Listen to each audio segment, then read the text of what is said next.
We're here.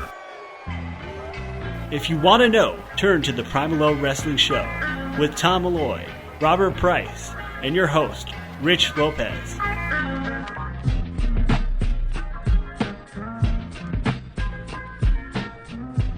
Hello, everybody, and welcome to episode number 24 of the PriMalLow Wrestling Show. I'm your host, Rich Lopez, and in advance, I apologize. My voice is a little shot right now, but anyway, I'm Rich Lopez. Here are my two colleagues, Robert Price on my left, to my right, Tom Malloy. Hello, hello. Hey, what's up there? What's going on is Night of Champions, which is a couple days away. So we're going to briefly touch up on Raw, which was the go-home edition for Night of Champions, and then we're going to get right into our Night of Champions predictions for each match. And then after that, we will continue our show with our weekly topic discussion as always. And the question this week is, when do wrestling fans go too far? We're also going to have buy or sell this week title holders. And we're bringing it back with another PriMalLow remake. This week, the 2003 King of the Ring tournament. There wasn't a King of the Ring tournament that year. We're going to act as if there was. Semifinals, finals, and a winner. Then we're going to finish our show with the Self High Five, worst WWE champions of all time. So if you guys stay tuned, and with that in mind, we will continue with the show when we come back.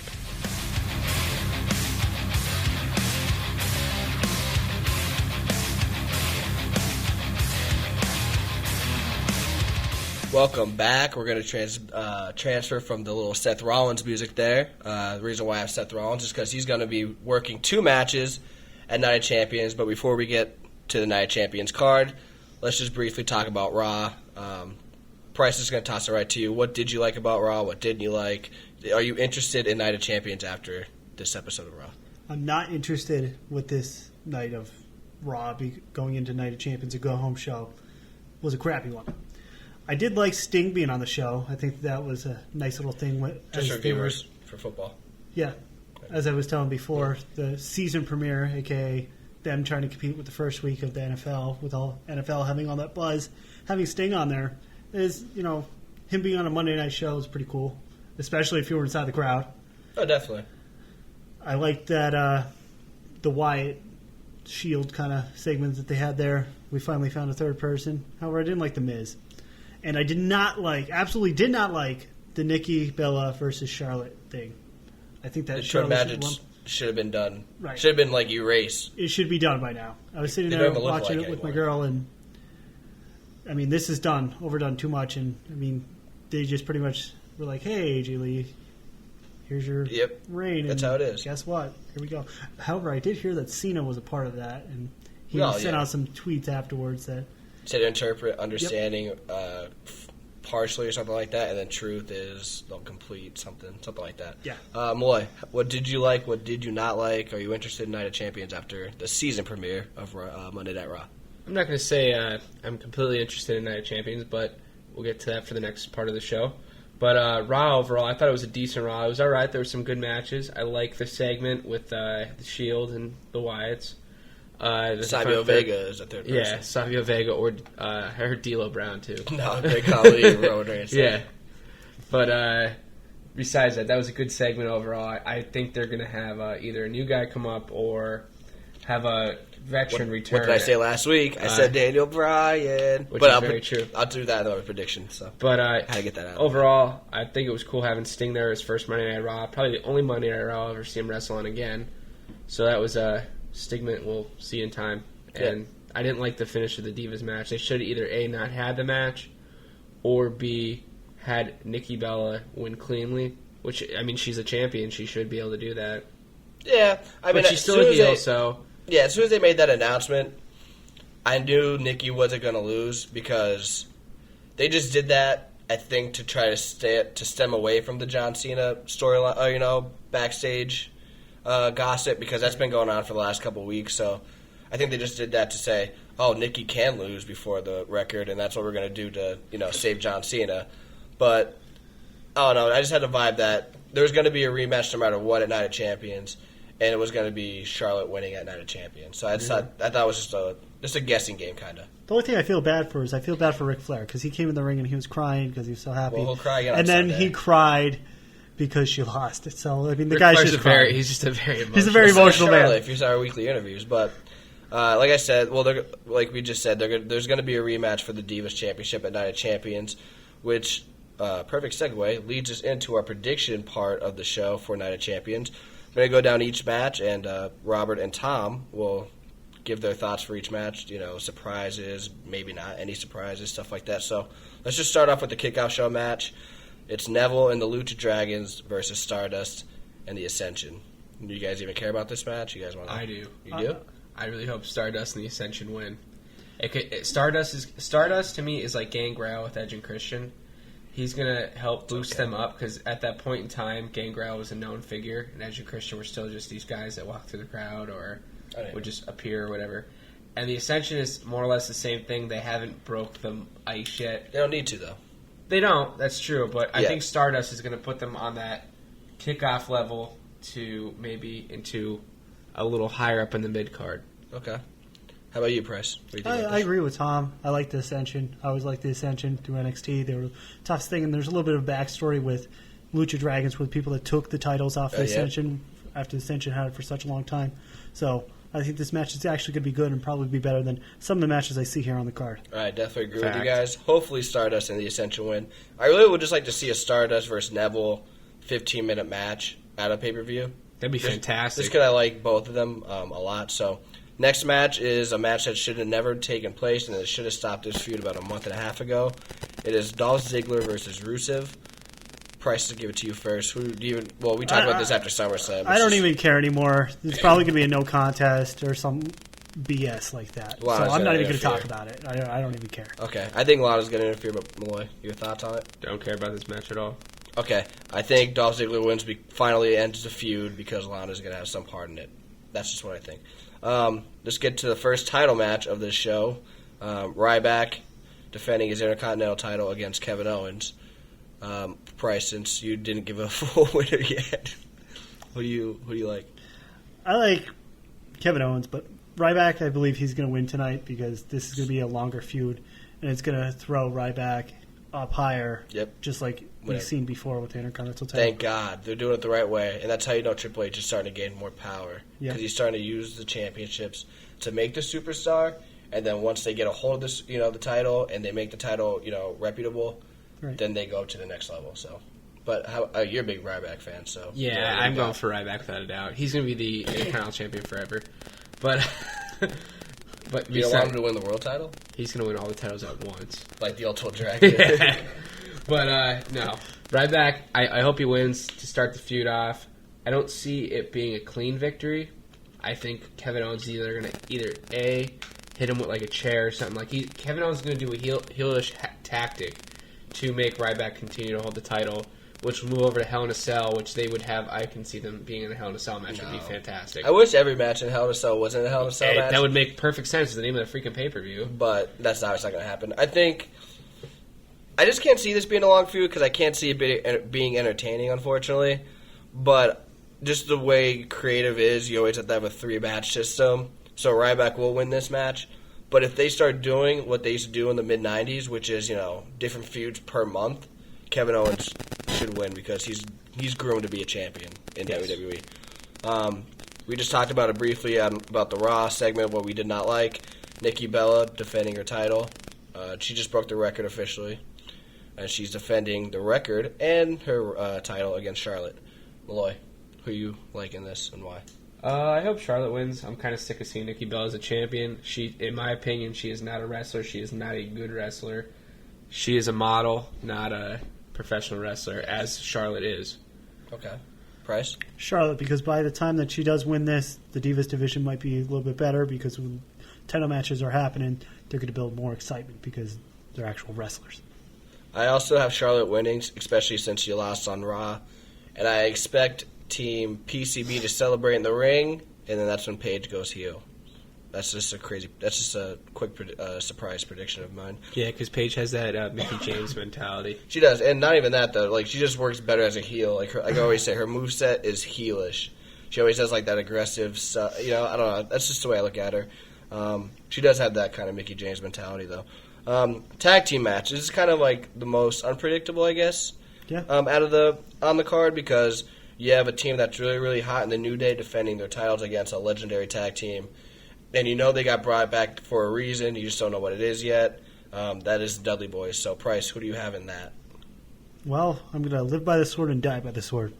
New Day. I have New Day. They're white hot. I don't think they're going to just bring the Dudley Boys in just to throw the straps on them. And just I think to they're kill going to New be Day's in, momentum. Right. They're going to be in there for a while just to be able to boost up the tag team division and give some breath into it. I completely agree with you. I think New Day, you just cannot stop their momentum right now. It is crazy, crazy hot. So, boy. The New Day is on fire, and I'm going with the New Day. I could see this. I could see this match is going to pan out. Xavier Woods is going to help them win the titles, and then everyone's going through a table at the end because the Dudley Boys are going to be infuriated. Yeah. And I honestly was reading from, just to get away from this for a second, I was reading other sources that the Hardy Boys might actually be coming back too. I heard Jeff Hardy. Oh, just Jeff Hardy? Yeah, it's all, I mean, just because the thing that really sparked it, just real quick, was the Edge and Christian segment that they did 2 weeks ago. Backstage. Yeah, the backstage segment, excuse me. But, yeah, I mean, that'd be cool. But like I said, we talked about it last week on our weekly topic discussion. You got to stop bringing all these people in. You got to start pushing talent at some point. And, Exactly. You know, so. One or two. Excuse me? I said 1 or 2 teams are okay. Yeah, you know, or even like a part-timer here and there, but they can't control the whole roster. No. Pretty much the heavily anticipated non-title match, the Shield versus Wyatt family, Dean Ambrose, Roman Reigns, and a mystery partner, which we heard backstage on the Raw Backstage Pass, or whatever it was called, Savio Vega or the Great Khali, which I obviously would not be the case. But they're facing the Wyatt family, Braun Strowman, Luke Harper, and Bray Wyatt. You really don't think Savio Vega's going to come back? I don't even... He's like... He's independent, but he's not. Oh, okay. I thought he was just in Puerto Rico doing... Not AAA, but... That's what I mean. He's not doing anything. I didn't think he for was the in the spotlight. USA, yeah. No. Price, who do you have in this match? I have the Wyatt family. Okay. Because whoever this mystery partner is, they bring them in, they think they have the upper hand, and then the Wyatts pull their game. Eric Rowan could do a backstage thing or something. I hope it's not Rowan. I really no, hope no, it's no, not. no. Not for the mystery partner, but I'm just saying Eric Rowan comes back into the Wyatt family. That'd be cool, just to But expand he's the Wyatt not, family. yeah. That'd be really cool. Malloy. I see Dean Ambrose, Roman Reigns, and the mystery partner. Yeah. I think the mystery partner, he seems like he's a good wrestler, and he probably will get the pinfall. Watch it be like Baron Corbin or something. See, yeah, there's reports that was Corbin because of a picture that got uploaded for 5 minutes on the network, or on the website, excuse me. Now I heard just reports like 5 minutes ago before we started the show that The Rock was going to be the mystery partner. That'd be awesome. That'd be awesome, but what do you do with that? It's all about You know what family. you do with that? It's all about family. Roman Reigns goes heel. Yeah. And that's the WrestleMania 32 match. Because that was supposed to that somebody asked The Rock a couple months back if you For would the ever Hercules face... debut. Yeah, they asked him, would you ever, wrestle your any family member, mainly Roman Reigns, because he was the hottest thing. And he said, if the pay is right, pretty much. If he has to be a bad guy. Yeah. Because The Rock obviously can't be a He bad can't. guy. So I think the Wyatt family is going to win because Roman Reigns is going to go heel. SmackDown, there's a lot of tension. Last Friday, there's a lot of tension because Dean Ambrose brought his cousin into it, remember? With the backstage segment, we were there. Uso. Yep. Yeah, so I just got that vibe for a hint. Also, I kind of really want that to happen, but I think the mystery partner is going to be Daniel Bryan, which even makes it more. I'd be happier to see Daniel Bryan back than The Rock. I think, definitely me too. But I think it would make sense too for the heel standpoint for Roman Reigns because the reason why he didn't get the title is because of Daniel Bryan. Right. But Jealousy kicks in, gives him a nice Superman punch, calls it a day. Exactly. So the last two matches are Seth Rollins based. The U.S. title, Rollins is pulling double duty. First match against John Cena. U.S. title on the line. Price, what do you have? I picked Seth Rollins. A little hesitation there. You sure? I was looking down at the paper. Oh, okay. I picked Seth Rollins because I think that John Cena doesn't need the title in order to continue with his career and everything else. And also double duty if he's going to drop one. I'd rather him drop the world title than the U.S. title. Okay. How about you, Malloy? I see Seth Rollins keeping the gold. Keeping the U.S. both of title. them? No, Just US? Just U.S. title. Okay. I think Rollins loses both titles. I think Sheamus is going to get the WWE title. I don't know about that yet. It depends. Sheamus isn't on the card. Either I know. Either Sheamus is going to get the title with the cash in, or else Sting is going to walk out with the world title. Well, yeah, exactly. They're the two options. I think, like I said, we'll give you guys. Well, you guys pretty much just almost gave the predictions, but World Heavyweight title match: Rollins versus Sting. You don't know where it's going to go because you can't see Sting losing 2 in a row, and it's only 2 matches. But you can't see a part-timer of his caliber. I feel like you can't see of his caliber who comes like once. Maybe it was a tryout on Monday just to see how he could do on Monday Night Raw. Yeah, I mean, you're right. I mean, you never know. But like I said, I have Rollins losing both times. I think Triple H helps him win the WWE title match. Then he pedigrees Seth Rollins. Sheamus comes out, cashes in. That's what you say every pay-per-view. Because that's Triple what you H, want to happen. Yeah, exactly. And I think it just makes sense, but that's obviously because I'm biased. So Okay. what do you think about it? I just said Sting's going to win. So you think? Well, you said Sting or Sheamus. That's right. So Well, I think Sting's going to win, but okay. What? I'm on the fence, but reality, I think Sting's going to get the belt. It's because I think Sting in this year needs to get every accomplishment in WWE possible, so we could say he's literally done everything. He's been on WCW, TNA, a bunch of independent scenes. Then he was on. He became WWE, wrestled one of the biggest competitors in Monday Night Wars. Yeah, you keep going. And then you had him wrestle. He wrestled on Monday Night Raw, and then SmackDown. Yeah, he's not going to wrestle on a SmackDown. I I didn't think he wrestled on a Thunder. I just thought of something. Literally, that's why I looked up to the ceiling. What if Undertaker interfered and cost Sting? Because he did that against Lesnar, and he's technically a heel. Yeah, Undertaker so with the low blows. He's been doing heel stuff. I just thought about that. He just interferes on anybody who's going to win the world title. From Seth Rollins, because he's actually helping out the authority. Yeah, that's what I mean. Like maybe Triple H is hired him or whatever. Corporate authority. Yeah. And that's when Baron Corbin comes in with him. Don't go over there. Authority ministry. Like I said, I think Triple H turns, but I just thought about the Undertaker thing. He's been helping Rollins, and doing heel stuff. But tune in next week where we recap Night of Champions. What? I thought you were ending the show. No, I say tune in next week when we talk about when we recap Night of Champions. We'll give our thoughts on each match again. But when we come back, we're going to move along with the show right now. When we come back, we're going to continue with our weekly topic discussion. And this week the question is, when do wrestling fans go too far? So stay tuned. Hi, I'm Robert from the PriMalLow Wrestling Show, here to tell you about our Twitter account. Follow our page at PriMalLow Show for fan interaction regarding professional wrestling. Thank you, and we can't wait to hear from you. Welcome back to episode number 24 of the PriMalLow Wrestling Show. You just heard our predictions for Night of Champions, and now we are going to continue with our weekly topic discussion. And this week's discussion is, when do wrestling fans go too far? Price, you had a little bit of influence on this week's question, so do you want to just give a little backlight on it? There was a WWE event over the weekend that there was 3 friends that went to it that brought certain signs. The signs read, Owen jumped, Chris Benoit is innocent, and Hogan isn't racist. Okay.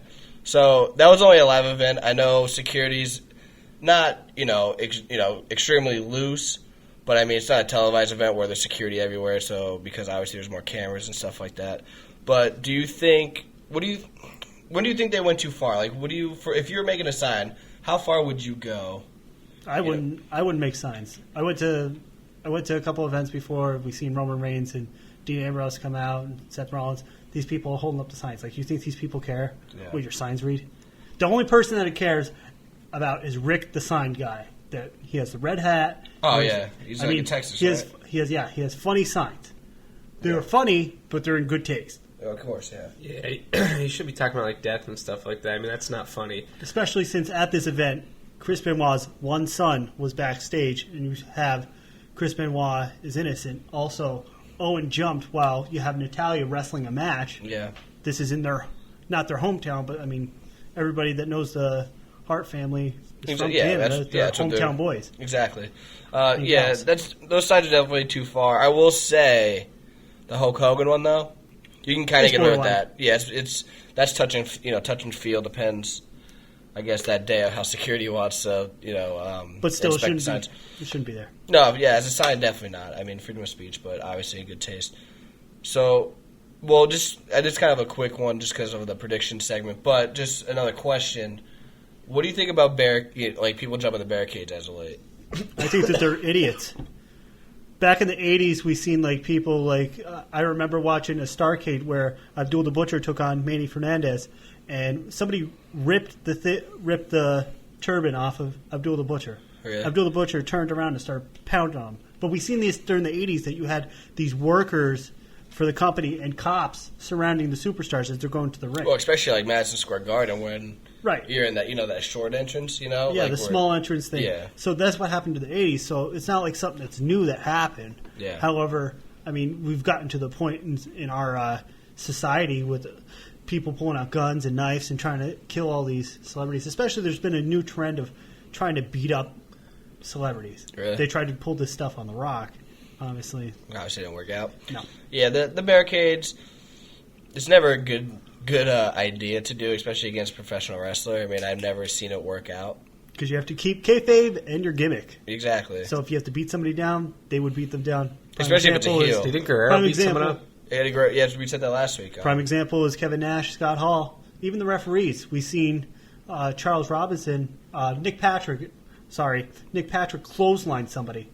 Oh yeah, I think I do remember seeing that. But yeah, the one I always think of is Eddie Guerrero in that ladder match against, I think it's RVD. Yep, on Raw. On Raw, yeah, Raw. for the IC title, I believe it is. Correct. Yeah. And he's when the thing that's even more scary about it is that he's on a ladder, and the fan tries to pull him down, and then Guerrero goes berserk. He was in an Edmonton Oilers jersey, which is in Canada. Yes, exactly. Full circle. Dude, full circle. Let's just wrap up that segment with that. Do you want to say anything on it? Damn Canadian fans. Anyway, when we come back, it's buy or sell, which we haven't done in a couple weeks, so it's going to be good to go back to that. It's just going to regard title holders in general. We're going to have multiple titles we're going to talk about, so when we come back, it's time to buy or sell. Hey, I'm Rich Lopez from the PriMalLow Wrestling Show. Don't forget to hear our new episodes of the PriMalLow Wrestling Show on SoundCloud. Episodes are uploaded every Tuesday night. Thank you for tuning in. We're buying, we're selling, we're buying. Hey! Welcome back. Episode number 24, PriMalLow Wrestling Show. I'm your host, Rich Lopez, with Price to my left, Malloy to my right. Hello. What's up there? What's up is it's time to buy or sell. Most people know how this goes, except the kid over here. That's Tom. That's Tom Malloy. I'm going to make a statement. This week it's going to regard title holders. And you're either going to agree/buy, or you're going to disagree/sell. So, there's the instructions. We're going to give it to Price for the first one. Well, to start off, I should say. And this is regards to Hardcore Championship. Crash Holly is the most notorious Hardcore Champion in WWE history. I'm going to sell that, and I'm going to say Al Snow.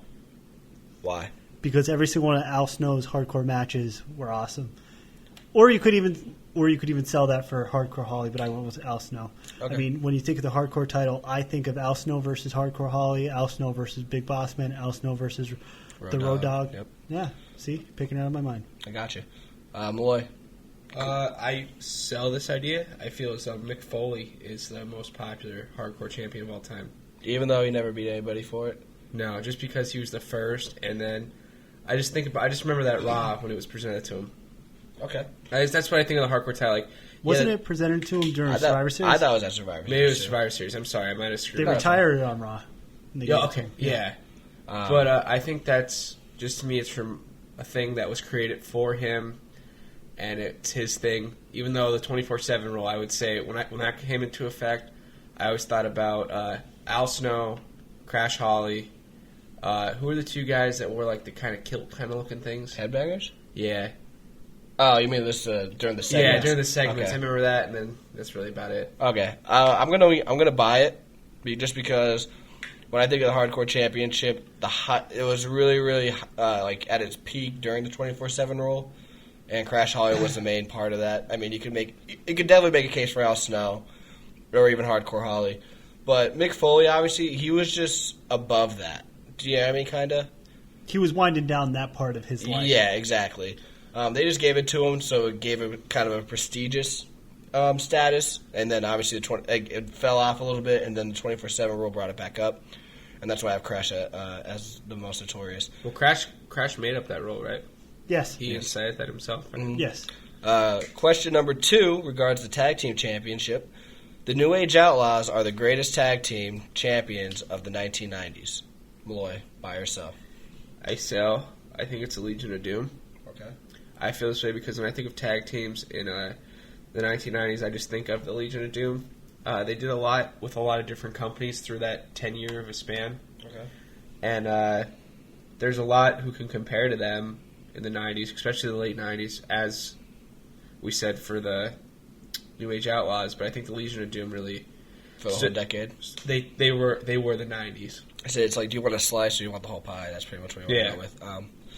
Price, buy or sell with what I just... I sell that, and I went with the Legion of Doom with Tom. I agree with everything that he said. Also, I want to include the fact that New Age Outlaws, the biggest feud they had at the beginning was against Legion of Doom. So Legion of Doom gave them the rub for them to go on to be the best tag team of the Attitude Era. Yeah, go ahead. Maybe this is what we'll see with the New Day and Dudley Boys. Dudley That's Boys. a good example. I'm going to buy as well, just because I think the Legion of Doom was more of an 80s tag team. I know I'm going to get a lot of slack for that, or just say, I'm not saying that they're better overall. I'm saying just in the 90s, because New Age Outlaws were just put together as a team because they're two great talents and ended up working, and they were extremely popular from 1998 to 1999. I know it's only 2 years, but that were the two hottest years of wrestling, especially in the 90s, but you could almost say ever. Like I said, the Legion of Doom had so much success in the 80s, and I really can't think as a WWE, which is, I don't know if that's where we're going. I don't know if that's what you guys are going off of. That's what I was going off of. They only had one small run in 91, and they had that one little small feud with the New Age Outlaws that really stick out to me, I should say. And in that feud, New Age Outlaws win. So that's why I buy. Let's just move on to our number 3 question or statement. Trish Stratus is the greatest women's champion of all time. Price, buy or sell? Sell. Moolah? Fabulous Moolah. Okay. Because if you have a title for 10,000 years, 10,000 days, I mean, it'll feel like 10,000 years right now if somebody would do that. But, I mean, Trish Stratus, yeah, she had the title 7 times, but, I mean, overall, Fabulous Moolah did it decade after decade after decade. Okay. She even won it. When was it? She won it off of, we said Ivory last week. Yeah, that's right. At 76 years old. And she still looked like she could compete with any of them. Malloy, buy or sell? I buy this idea. I really like Trish Stratus. She's my favorite overall women wrestler of all time. She did some really cool stuff in her career. She's a 7-time women's champion. I mean, yeah, I think Fabulous Moolah would be a solid for 2. I'm just a big fan of Trish Stratus. Okay. That's my personal bias coming into play there. I have buy, and I was really, really torn because it was either her or Moolah. You cannot knock the numbers of Moolah, obviously. But the thing I feel about it is that it was a different time. She probably even did. I'm just going off of what I think because of the territories. I have a feeling she didn't even defend the title as much as Trish Stratus did, because at that time you could defend it Once a month. once every 2 months, even. Yeah, you know what I that's mean? true. It depends where you're at. Exactly. But obviously Moolah set the tone, so you could. That's why I'm not even going to argue with you. I'll argue with you. Okay. I think that Trish had, you have more lights, more cameras. So Well, that's why I think Trish Stratus gets a better rap. Well, yeah, exactly. Yeah. And she used Because that. She took the ball and went. I mean, with it. Fabulous Moolah she was wrestling, that was back when you'd wrestle 7 days a week, twice on Sunday. You could do that. I mean, you could say that. But at the same token, women's wrestling probably wasn't as popular. It was probably not as popular, but she was the most popular one during the 50s, 60s, 70s, 80s. No, but how many were there? We don't know. We weren't born. Well, there was always a yin to the yang, even back then. Well, of course. Yeah, they were a sideshow thing, and yeah, they were... Let's just argue with these next two. Let's argue with the next two. I think you might have some arguments here.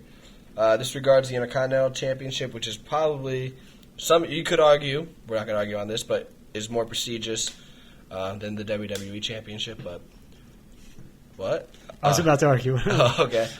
Macho Man Randy Savage is the greatest Intercontinental Champion in WWE history. Malloy. Bye. Why? Just when I think about the Intercontinental title, especially at that point in time, and actually of all time, I think he brought the level of prestige to have that title. Okay. Because Macho Man was the man. at that point in time. Macho was the man. The man of the man. Okay. Price, how are you? I guess I'll sell. I'll Okay. go with Y2J. Ooh, that's what I have two. So Time. here's my number 2. But I was flip-floppy with this one because if I buy it, I was going to put an asterisk there. But anyways, with Y2J, I believe that the Intercontinental title kind of went down the drains, and it was just passed around as every single title was during the Attitude Era. And even after that, Y2J, when he had it, he would build up superstars, and they would be better matches than the WWE matches half the time. And that's what it was when Macho Man had it. However, Macho Man, as we were just talking about before, more lights, more cameras. And that's what Y2J had. Exactly. Unfortunately. But not by much, but yeah, you're exactly right. I'm selling. Excuse me, my voice is starting to go. I have Razor Ramon as the greatest because I think for me, he was the first superstar that he was IC champion, and he didn't need to lose the title and go to the main event. If that makes any sense. Right. Do you know what I mean? Like, he lost it, he could just go back, win the IC title, and he could just stay there because he was just so popular the way it was. Do you know what I mean? If that makes any sense? And he had a lot of great matches. He was a great talent. But my number 2 is Jericho because he had the most reigns and he had the best matches on the card, and so forth. Final statement regards the most coveted title in sports entertainment, the WWE Championship, and that is Hulk Hogan is the most popular WWE champion of all time. Price. Oh, me? I go with bye on this one. Okay, why? Just because he was that was the first one that I remember. Okay. I remember him beating Sheik, and then he was holding it for long periods of 4 time. years. And then when he wasn't holding it, he was going for it and fighting for it. So, I mean, and the matches that he had were classic, whether he was that talented or not. Okay. That makes sense. How about you? I buy it. I just think when you think of professional wrestling, think of the WWE title, you think of Hulk Hogan. Okay. I still have Austin. Hottest time of professional wrestling. The hottest time of WCW, which Hogan was the champion. Hottest time of WWE, also was champion. Who drew more and why? And I could say that was a twilight of Hogan's career, but Hogan went heel, and then he went back to the prime of his career. What are you talking about? That was the Twilight. Twilight's still happening when he has his match this next year. Well, no, it's just going to be a farewell. It's not really a twilight. But, yeah, I just think Austin, merchandise sales-wise, everything, all that, most popular. That's our buy or sell segment. We're going to close that out with a mini argument. I wish we argued a little bit more, but we don't have that much time. So when we come back, it's our PriMalLow remake where we discuss the what-if scenario if there was a 2003 King of the Ring tournament. Hey, I'm Tom Malloy from the PriMalLow Wrestling Show. Do you like Facebook? Do you like wrestling? Like our page. Search the PriMalLow Wrestling Show. Enjoy. Welcome back. It's episode 24, segment 4 of the PriMalLow Wrestling Show. It is time for the PriMalLow remake, which we discussed the 2003 King of the Ring tournament if there was such a tournament. As I think we did it last week. Didn't we do like a royal sound effect? I forgot it, so I don't know. Yeah, but I was going to do it, but I forgot it. Anyway, that's definitely not it. That's what it was, something like that, That right? was for the Hall of Fame. Oh, that's what it was. Yeah, my bad. All right, well, 2002 marked the last time the King of the Ring was a pay-per-view or annual pay-per-view since 1993. The tournament wouldn't appear until 2006, which still wasn't called the King of the Ring tournament. It was actually on Judgment Day when Booker T won. So what we're going to do for these next couple of weeks is just discuss who we would have win the tournament if for those years that it wasn't held. So obviously the first year it was absent was 2003. So we have the semifinals. So there's going to be 4 superstars we're going to list, and then we're going to go to the finals where we have our 2 winners, and then we're going to have the winner of that. So Price, start us off, please. All right, my semifinals are as follows: Booker T versus Jeff Hardy, and RVD versus Brock Lesnar. I have RVD winning over Lesnar. This sends Lesnar to leave the company. And Jeff Hardy winning over Booker T. During this time, I have 2 guys that are WWE, one guy that was WCW, one guy that was ECW. Okay. Because this is shortly, a little bit after the Invasion Angle. Or during their Invasion No, it Angle. was like 2 years after. Yeah. Whatever. I'm sorry. Who do you have? Well, what's your semifinals, Malloy? I have Goldberg versus The Rock and Triple H versus Shawn Michaels. Okay. I kind of went the opposite way as you guys. You guys have big names. I have a couple arguments with Price. Can I say them? Go ahead. 2003, Booker T was out at that time with back surgery. What time? 2003. The entire 2003? From what was it, May to October. So he'd be out of the tournament. Did we say no? When Yes, was the King? When is the King of the Ring? In June. It has to be in June. When is the King of the Ring pay-per-view? It's not Every June. Well, apparently not because it wasn't in 2003. What? Maybe they moved King of the Ring. Maybe they moved it to December. All right, you're just trying to be stubborn right now. You know, if we're gonna, like I said, do our research. Okay, But anyway, fine. he was You know out what? with back You know what? surgery. JBL versus Jeff Hardy, and Jeff Hardy wins? Hardy still wins. Okay, there you go. That's fine. Even though Bradshaw wouldn't be in the tournament because he's a tag team. You know what? Time. This thing didn't It's even fine. happen. It's okay? fine. It's fine. Who else do you have? RVD and Brock Lesnar. RVD and Brock Lesnar. Who else is? We what got else is Brock? RVD winning. Yeah, RVD won. Okay. Did you look at the SummerSlam 2003 card? Lesnar's in a WWE Championship match. He was champion. Anyway. Shawn Michaels versus RVD, and RVD still wins. There we go. That's logical. that Even though he's an Elimination Chamber. Oh my god. Anyway, I'm saying you gotta think mid card. You can't think all that big stuff. There's too big for it. Anyway, I already told you before the show your names was too big. I went the opposite route. Who'd you have? I have mid carders. That's what most King of the Ring winners are. Mid carders, and then they get elevated. So I have Eddie Guerrero, who was a U.S. champion at that time, going off against Christian, who was the Intercontinental champion at that time. Eddie Guerrero wins, and he faces the winner Chris Benoit and A-Train, who was getting a push at that time. Yeah, he was getting a push at that time. You mentioned the name. Well, you could mention the name. You just mentioned the name in the weekly topic discussion. I did. Exactly. So I have Chris Benoit beating him. Every tournament had a big guy. A-Train was that big guy who never went far. A-Train was that guy. So what are your finals? You actually have legitimate finals, at least. My finals are RVD versus Jeff Hardy. Okay. And this is labeled the King of Extreme match. Okay. Anytime that these two wrestle each other, they were awesome. They actually did wrestle at SummerSlam 2001, the right invasion angle. No, that's good. Oh, it's good. It's good because the rivalry continues. Yeah, that's what I'm saying. Okay, good. You didn't even know that. I did good. You closed out very, very strong, Price. Jeez. I'm sorry. Tom? Then I have HBK versus The Rock. Then you have the actual King of the Ring match. Who is the real King of the Ring, The Rock or Shawn Michaels? Yeah. And HBK wins, and that's The Rock's send-off match in 2003. Can I say who I won mine? You said Jeff Hardy. Oh, Jeff Hardy wins mine. Yeah, you said it. Oh, okay. I have Eddie Guerrero versus Chris Benoit in the finals. The Radicals. Pretty much. And I have Eddie Guerrero winning. And part of my influence on that was at the SummerSlam event in 2003, Eddie Guerrero won a fatal four-way match, which Chris Benoit was in, and he retained his U.S. title. So, it was. I mean, you guys thought outside the box. I give you guys credit. A lot of credit. Price, I know you hate me right now. No, it's okay. I love you.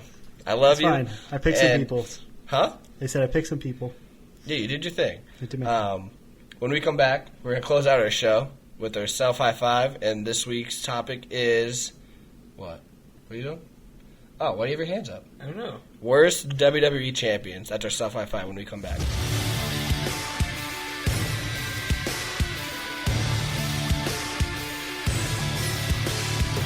Welcome back. It is time to close out our show. Episode 24, the closeout segment. Self High Five. I'm still kind of at a loss for words after the previous segment, but anyway. This week's topic for Self High Five, worst WWE champions of all time. The previous couple weeks we've been doing our favorites, but I figured we'd just try to, do a little curveball and do our worst, and that this will close out our Night of Champions theme. So, Price, give me your 5 through 1 since your remake was. I don't even know if I want to give you my 5 through 1. No, give me your 5 through 1. Tom should go first. I'll go first. Tom. My 5 through 1 is the man himself, Mr. McMahon. Okay. Rey Mysterio, Okay. Sheamus, Yep. Alberto Del Rio, and The Miz. Okay. I picked those because I think Mr. McMahon, Rey Mysterio were both not champion long enough. Yeah. I just didn't feel Alberto Del Rio was at that part of his career where he should have been champion. Okay. Same with Sheamus, and then The Miz, he should be the mid-carder for the rest of his life. He is. There's no way he's going He back got up. one chance, One opportunity. and he took it. And he screwed it all up. That was the worst year ever of professional wrestling. How about the worst year ever? There's been some other bad years. Price, give me your 5 through 1. I think you'll be able to make up for the last segment. I have Man of your caliber. Yeah, Rey Mysterio, RVD, Big Show, Kane, and Sheamus. And the thing about you, and I was going to say you might close out strong, and I think we have almost the same exact list. Why do you have them? Rey Mysterio because he had it for what seemed like 90 seconds. 2 hours. RVD because it was just lackluster after he won the title from Cena. Okay. Big Show because he had it for, what was it, a day? Kane because he had it for, what was it, a day? 23 hours. And Sheamus because I just never could get into any kind of Sheamus matches or have any kind of belief after he won the title that he would be able to hold on to it afterwards. It's like that thing. They give somebody a title and then all of a sudden they could beat everybody. Yeah. I definitely agree with you. Not believable. My 5 through 1, I have Kane at 5, Big Show at 4, 3, Rey Mysterio, 2, The Miz, number 1 is Sheamus. The reason why I have Miz at 2 instead of 1 is because he was actually getting hot because of that Money in the Bank. But I just don't think he deserved to hold it till WrestleMania 27. But like Sheamus came out of nowhere, won it in the middle of his run, and then obviously when he loses it, he's just like he was just too predictable. And there's a lot of backstage politics with his run. Of course. Kane, just a short run. He was better as the World Heavyweight Champion in 2010. Big Show, same thing. He was probably more known for his ECW reign in 06. Yeah. Mysterio, better World Heavyweight. I mean, they're not bad champions when they were the World Heavyweight in the ECW, but for WWE, when you're like the main guy, The guy. Yeah, when you're the guy, you really can't. They just weren't believable. RVD would have been kind of, but I feel like he was just too popular to be. You know what I mean? I think RVD got the title at the right time. That's what I mean. Well, he had to have the title. Yeah. I think they might even had Cena winning, but once they walked in there and they seen the fans, that speaking of people jumping over the barricade, Yeah, true. they were probably going to jump over the barricade because ECW fans are just so brutal. It's awesome, though. And it is To awesome. watch. To watch. However, the last time we were in Philly, fans weren't too hot. So up your game, Philadelphia fans. No, don't say that. That was crazy. I'm saying They're it. never coming back, dude. We're supposed to have Mania within like a year or two. Yeah, Now we're not what's getting wrong to- with this, Philly fans? Yeah, what? I don't know what I'm doing. He's lost his mind after this segment, the segment number 4. Anyway, I'm your host, Rich Lopez. Got Price to my left, Robert Price to my left. I'll go formal. Thank you. Thomas Malloy on my right. Please stay tuned for episode 25, quarter century mark. We might do an extra episode next week just to celebrate. You guys want to do your sign-offs? I'm Tom Malloy, and I'm awesome. It wasn't my fault.